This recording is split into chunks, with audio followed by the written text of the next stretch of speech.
호주야 클럽TV 여러분 안녕하세요. 호토박입니다. 자, 호토박이 영상상담 오늘 주제는요, 호주 영주권 유학 Q&A. 자, 먼저 제가 목차로 여러분들하고 나눌 질문들을 쭉 한번 좀 나열해 봤는데요. 가장 많은 분들이 가장 빈번하게 질문하는 대표적인 내용인데, 그래서 이제 이 직종에 빠지면 어떻게 되냐 이제 이렇게 되는데, 이거에 대한 답변은 제가 이렇게 드려볼게요. 영주권 유학은 경쟁 게임이다. 그때 2009년에 한참 요리 학업을 하고 있는데 요리가 직종에서 빠져버렸어요. 그래서 수많은 학생들이 학업을 포기했어요. 요리사가 필요 없어졌던 게 아니라 계속 남아있었던 사람은 어떻게 됐죠? 결국은 다른 경쟁자들이 알아서 그들은 나를 위해 호주를 떠나주었다. 공부할 당시에는 내가 굳이 뭐 영주권까지 염두에 두지는 않았었어요.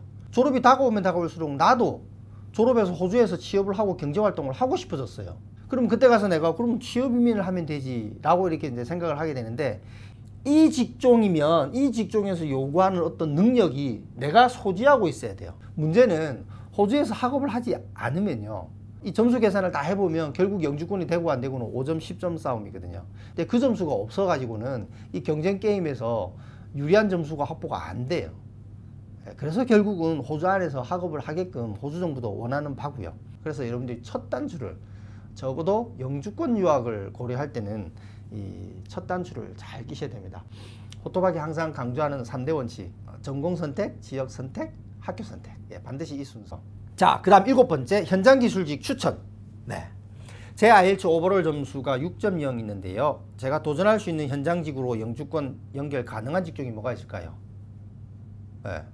요거 다음 질문하고 같이 한번 보시죠. 현장직으로 영주권 생각 중입니다. 타일 아니면 자동차 정비로요. 제가 여자인데 큰 어려움이 없을까요? 혹은 여자도 도전할 수 있는 현장 기술직 중 추천해 주실 만한 게 있나요? 이건 사실 이제 질문하신 분의 상황을 제가 모르기 때문에 이 질문 내용만 가지고 이게 좋겠습니다, 저게 좋겠습니다. 왜? 제가 이분의 뭐 성격도 모르고 정말 뭐 그 수많은 여러 가지 상황들, 뭐 학업 능력, 영어 능력, 뭐 재정 능력 이런 것들을 다 파악이 좀 돼야 추천을 드릴 텐데, 그게 없어서 구체적인 질문에 대한 구체적인 답변을 드릴 수는 없는데, 자, 이와 같은 질문은 꽤 많이 들어오거든요. 근데 여러분들이 이 현장 기술직을 선택할 때는 먼저 조금 염두에 두시는 게 있습니다. 자, 그걸 한번 제가 설명드려 볼게요.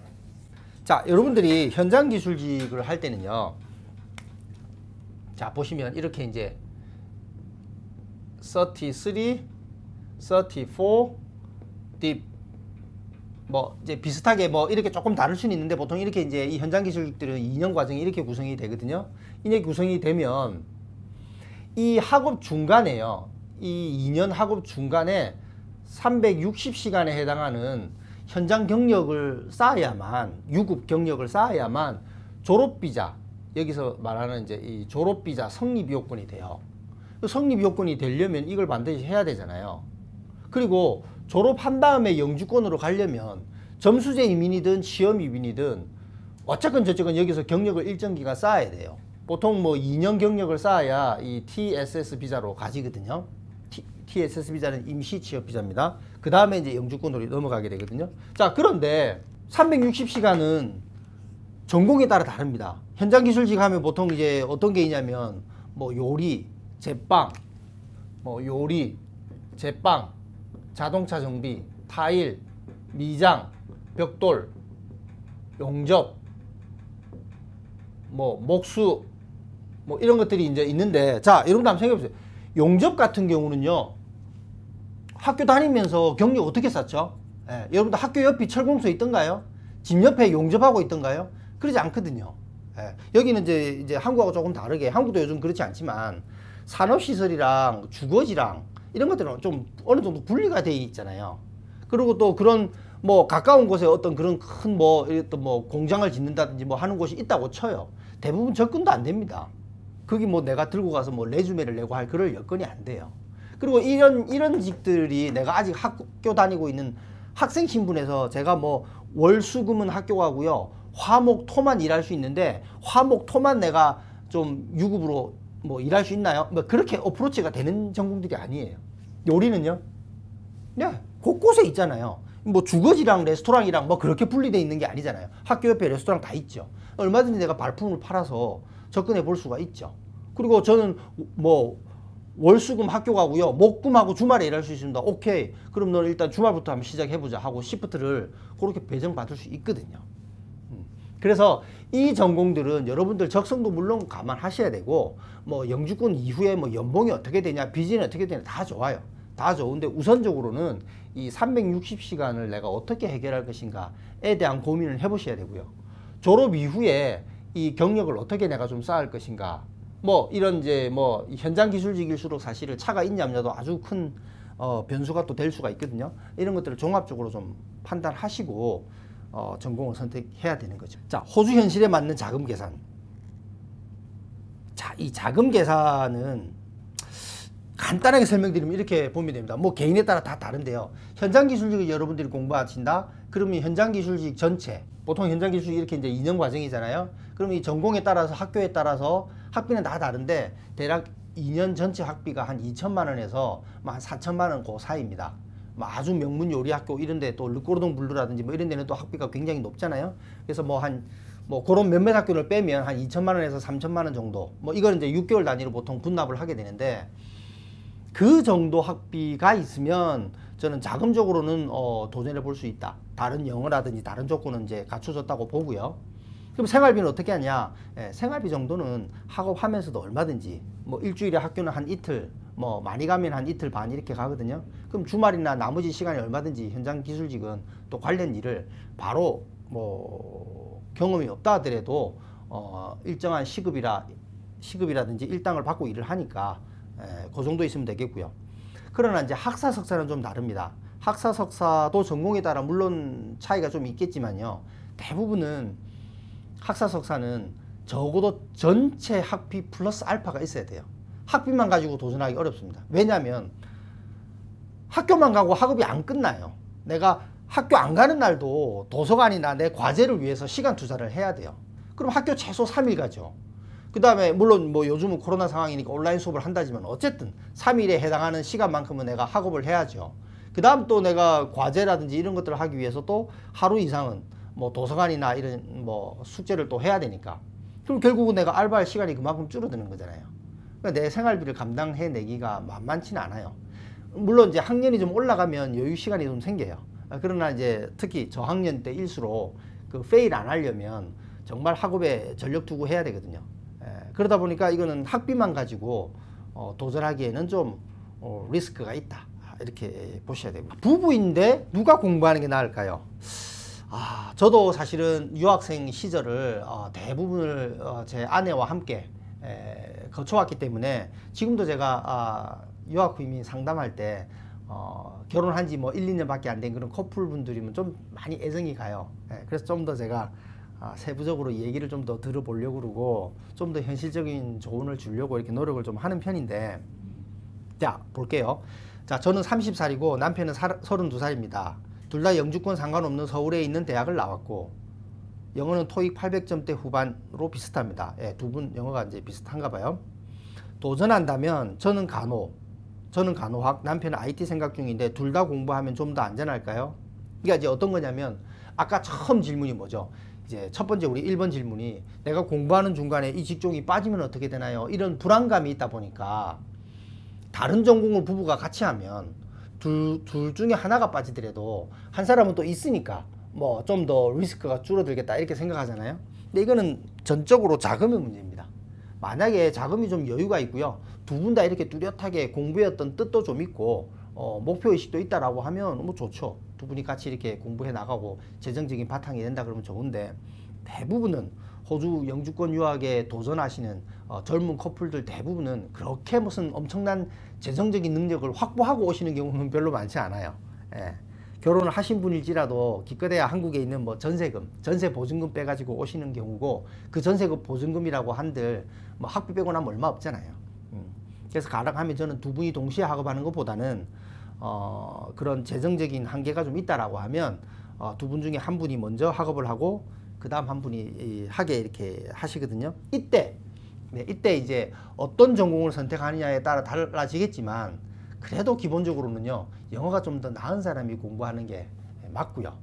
그리고 자녀 계획에 큰 문제가 없다 그러면, 그러니까 당장 나이상 당장 자녀를 뭐 가질 그런 계획이 아니라고 하면 그래도 여자분이 공부하는 게 좀 더 나은 경우가 많아요. 왜냐하면 학업하는 동안에 그 배우자 남편이 이 알바에서 경제적으로 서포트할 수 있는 직업의 종류랑 남자분이 학업할 때 여자분이 알바에서 경제적으로 서포트를 할 수 있는 직업의 종류가 좀 차이가 있어요. 영주권을 받고 나면 물론 뭐 무슨 남녀의 어떤 그런 차별을 제가 얘기하는 게 아니고요. 보통 이제 영주권자가 아닌 상태에서 학생의 배우자로서 할 수 있는, 임시비자로서 할 수 있는 직업의 종류들이 아무래도 남자분들이 좀 더 다양한 접근을 할 수가 있거든요. 그래서 가능하면 여자분이 하는 것이 좀 더 경제적으로 조금 더 안정감 있게 끝까지 밀고 나갈 수가 있게 됩니다. 자, 스폰서 구하기. 어떤 비자들은 고용주에게 스폰을 받는다고 봤는데 스폰서는 어떻게 구하는가요? 한국에서 미리 구해서 가는 건, 한국에서 미리 구해서 가나요? 네, 한국에서 미리 구해간다 그러면 너무 좋죠. 너무 좋은데 여러분들이 이제 이 스폰 비자는요, 비자를 먼저 생각해야 됩니다. 어떤 고용주가, 아까 제가 그 설명드렸던 내용대로 어떤 고용주가 나를 고용한다라고 하면 내 비자가 어떤 조건인가가 거의 핵심이에요. 내 비자가 어떤 조건에 따라서 고용주가 나를 취업 비자까지 해줘가면서 나를 고용할지 말지를 결정할 수 있는 그 키포인트가 되거든요. 근데 대부분의 이제 뭐 한국에서 대단한 능력을 가지고 있거나 뭐 이렇지 않고서는 고용주가 이 사람을 써보기도 전에 이 사람이 제출한 서류 몇 개 가지고 한국에 있는 사람을 스폰서까지 다 해서 이 사람을 오게 하고 그러지는 못합니다. 보통 이 스폰서를 하려면요, 고용주 측에서도 굳이 여러분들 이해하기 쉽게 말씀드리면 금액적으로도 한 8,000불 가까이는 비용이 들어요. 어떤 한 사람을 고용 스폰서를 하기 위해서는요. 근데 보지도 않은 사람을, 그 사람이 얼마나 대단한 기술이 있어야 그렇게 8,000불씩 들여가면서까지 이 사람, 그리고 비자가 나와야 이 사람이 와서 일할 거 아니에요. 그 비자가 뭐 1, 2주 만에 나오나요? 몇 달 걸리잖아요. 준비하는 기간까지 하면 더 걸리죠. 그 기간 계속 그 사람을 위해서 이 회사에서는 기다려주고 하면서 힘들죠. 그래서 대부분은 호주에 와서 임시비자, 뭐 주로 학생비자가 되겠죠. 학생비자로 학업을 하는 와중에 이미 해당 분야의 공부도 웬만큼 했고 한국에서 관련 분야 경력도 있는 사람 같으면은 호주에서 학업하는 와중에 어떤 기회 찬스가 온다 그러면 이 학업을 내려놓고 스폰서를 할 수 있는 그런 이제 기회는 올 수가 있겠죠. 스폰 비자라는 것이 있던데 주정부 스폰으로 영주권을 받으면 향후 몇 년간 주 이동을 못 하나요? 네, 이건 조금 세부적인 질문인데요. 여러분들 그 190 비자라고요. 주정부 스폰서 비자인데 이 비자를 받으면요, 이건 영주권입니다. 영주권을 받으면 그 주 정부에서 이제 스폰서를 해줘서 영주권을 받은 거기 때문에 영주권 받고 나서 그 주에서 2년을 살아야 돼요. 그러면 이제 어떤 경우에도 그 2년을 파기를 못 하느냐? 꼭 그렇지는 않습니다. 예외적인 부분은 좀 있습니다. 뭐 예를 들어 제가 외동아들인데 한국에 홀로 계신 부모님이 편찮으셔서 내가 한국으로 가서 우리 부모를 좀 보살펴야 된다라든지 뭐 이런 경우도 조금 예외 조항을 적용받을 수가 있죠. 그리고 뭐 저희 학생 중에는 캔버라에서 이제 마케팅 전공으로 영주권을 받았는데 마케팅이 이 MLT SSL 직종은 아니지만 그래도 또 길이 있었어요. 근데 영주권을 받았는데 이 친구가 이제 멜번에 풀타임 잡 오퍼를 받았어요. 그 정말 멜번에 가고 싶은데 이제 캔버라에서는 영주권 받고 6개월밖에 안 지난 거예요. 그래서 혹시나 해서 이제 캔버라 주정부에 조심스럽게 이제 이메일을 보내고 어프로치를 했더니 결국은 캔버라 주정부에서 또 인정을 해줬어요. 이동을 해도 좋다라고. 그러나 이제 꼭 이렇게 주정부랑 커뮤니케이션 해야 됩니다. 해서 허가를 득해야 나중에 이제 비자에 문제가 생기지 않겠죠. 자, 졸업비자, 5월 비자 사용 후에 유학 후 이민 도전. 이거는 정말 제가 강조를 드리는 건데요. 저 이미 졸업비자 사용했어요. 근데 호주 학사는 영주권 학과는 아니고요. 5월 비자도 사용했고요. 호주에서 석사로 영주권 도전할 수 있을까요? 앞으로 학생 비자 말고 쓸 수 있는 비자가 남아 있을까요? 이거 정말 만만치 않습니다. 왜냐하면 모든 영주권은 졸업과 동시에 탁 이루어지기는 좀 힘들어요. 정말 준비가 철저하게 돼서 모든 뭐 여건이 다 되고 점수제 이민에서 점수가 딱 갖춰진 경우는 그럴 수도 있는데 뭐 실제 저희 학생 중에도 그런 케이스도 좀 있고요. 그러나 대부분은 그렇지 못하고요. 대부분은 이 졸업비자를 활용해서 경력을 더 만들고 혹은 자기가 필요한 다른 점수를 더 좀 끌어올려서 점수제 이민이든 취업 이민으로 나가게 되는데 이미 그 황금 같은 졸업비자, 이 졸업비자는 일생에 한 번밖에 주어지지 않거든요. 이 졸업비자를 써버렸어요. 그리고 나이가 30세 넘거나 혹은 나이가 30세 안 됐지만 5월 비자를 이미 써버렸다. 이러면 굉장히 제한적인 기회 많이 남습니다. 그래서 이거는 이제 전공에 따라 좀 다를 수는 있는데요. 호주에서 학업을 하고 다시 다른 제일 손쉬운 방법은 또 다른 과정으로 학생 비자를 연장하는 방법인데, 학생 비자를 연장하면서 그 학생 비자를 연장해 놓고 이제 영주권의 길을 알아봐야 되는데 쉽지 않죠. 예, 그래서 여러분들이 졸업 비자랑 워킹 홀리데이 비자를 쓸 때는 정말 좀 이렇게 조심스럽게 접근해야 될 필요가 있어요. 영주권 유학 도중 중 군대 문제, 이거 이제 많은 분들이 물어봅니다. 저는 현재 20대 초반 남자로서 한국에서 유학 후 이민으로 영주권 계획 중에 있습니다. 미필입니다. 네. 군대를 다녀오고 나서부터 본격적으로 유학 후 이민에 뛰어드는 것이 나을까요? 아니면 호주 학업 시작하고 중간에 군복무를 하는 것이 나을까요? 일단 심플하게 제가 말씀드리면, 가능하면 대한민국 국민의 이제 의무니까 군필을 해놓고 하면 좀 자유스럽죠. 자유스러운데 이걸 조금 더 전략적으로 활용하는 방법도 있습니다. 예를 들어서 한국에서 20대 초반이라 그러면 아마 한국의 대학을 안 나왔겠죠. 그죠? 예. 그렇다라고 하면 이분이 한국에서 군대를 지원해서 가면 특별한 어떤 전공에 도움되는 어떤 보직을 받기는 좀 어려울 거예요. 실제로 그 군대에서 했던 그 경력은 내가 그 전에 충분한 퀄리피케이션을 갖추지 않고 했던 경력이라고 하면 그건 우리가 이민에 필요한 그 경력하고는 전혀 다른 점수로는 인정받지 못하는 경력이 되거든요. 그러나 만약에 학생이 호주에서 학업을 IT를 다 하고요, IT를 졸업한 다음에 한국에 뭐 군대 전산병으로 갔다, 그럼 이거는 경력으로 인정받을 수가 있어요. 그러나 또 이때는 문제가 뭐가 되죠? 네, 졸업비자는 그럼 어떻게 쓰느냐? 졸업비자는 졸업하고 6개월 이내 써야 되는데 이런 또 문제가 봉착하게 되죠. 그럼 학업 중간에 가면 어떠냐? 그것도 하나 방법이죠. 네, 학업 중간에 가면 호주에서 학업을 하고 가다 보면 경우에 따라서는 뭐 그 특기를 좀 살릴 수가 있습니다. 졸업을 안 했다 하더라도요. 저희 학생이 ANU에서 IT 전공을 하다가 이번에 이제 저희 카페에도 아버님이 글을 올려주셨는데, 한국에 군복무를 했는데 지금 평택에 통역병으로, 물론 뭐 IT 분야는 아닌데 통역병으로 지금 일을 하고 있다 그러거든요. 이제 호주에서 정규대학에, 그것도 뭐 ANU라고 하면 호주의 뭐 탑 대학인데 그런 것도 작용했을지는 모르겠는데, 통역병으로 빠져가지고 가출사도 아닌데 어쨌든 미군 장교 쪽에 이제 뭐 어떤 그 옆에서 이제 서포트하는 그런 역할을 하나 봐요. 상당히 좀 의미 있게 또 군생활을 보낼 수 있는 다양한 경험들을, 또 일반 뭐 소총수보다는 좀 더 다양한 경험을 해볼 수 있는 기회가 주어지지 않을까, 이런 생각도 하고요. 일반적으로는요, 군 미필자가 호주에 오면 그 여권은 24세가 되는 해에 12월 31일까지만 여권 기한을 줍니다. 그 이후로는 6개월 단위로 연장이 되거든요. 물론 여러분들이 이제 영주권을 받게 되면 호주에서 계속 근무하고 영주권자로서 살아간다 그러면 한국 군대는 계속 유예가 됩니다. 그래서 군대를 안 가는 방법도 있어요. 그리고 뭐 한국은 중간에 잠시 왔다 갔다 하는 건 상관없어요. 그러나 이제 그렇게 이제 유예를 시켜놓고 한국에 가서 다시 취직을 한다라고 하면 다시 이제 영장이 나오는 수는 있는데, 요거는 케이스 바이 케이스로 다양한 것들을 또 전공에 따라서 좀 따져봐야 한국의 그 군생활을 좀 더 의미 있게, 자기 이력에 좀 더 보탬이 될 수 있는 방향으로 또 쓸 수도 있으니까 좀 고민이 필요한 부분입니다. 자, 아주 세부적인 질문인데 마지막 질문입니다. 다윈 지역 간호, 다윈 지역으로 간호 유학 후 이민 계획 중인데 다른 지역보다 일자리 구하기 많이 어려울까요? 영주권으로 이어지는 경우가 적을까요? 왜냐면 이제 다윈 지역은 작은 지역이잖아요. 시드니, 멜번, 브리스번 같은 경우는 병원도 많고 간호사 수요도 많을 거잖아요. 그러나 여러분들 또 바르게 한번 생각해 보세요. 시드니, 멜번, 브리스번에 얼마나 간호 공부하는 학생이 많을까요? 병원이 많은 숫자만큼 또 많이 배출되고, 그 많이 배출되는 숫자의 대부분은 호주 로컬 학생들일 거 아니에요. 그러면 호주 로컬 학생들하고 유학생이 졸업 당시에 경쟁이 잘 되지는 않거든요. 왜? 졸업과 동시에 영주권이 탁 주어진 건 아니니까. 그러면 내가 이제 병원에 취업하거나 이럴 때 굉장히 제한적이죠.